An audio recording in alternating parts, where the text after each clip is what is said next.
бид нар одоо бүгдээрээ гэр бүлээрээ Улаанбаатар хот явж байна. Бид нар одоо 3 хоног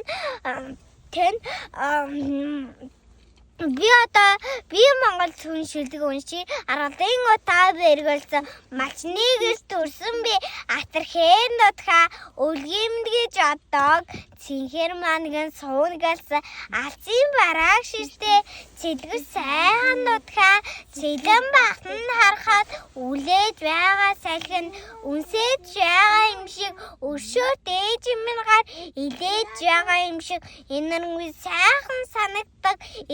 зүрхмэн догдож хосгүй байрын үлмэн хоёр нүдийн минь бүрхтэй өргөн сайхан нутгийнхаа өвчүүн дээр нь төрөөд өргөд амьдрахын төлөө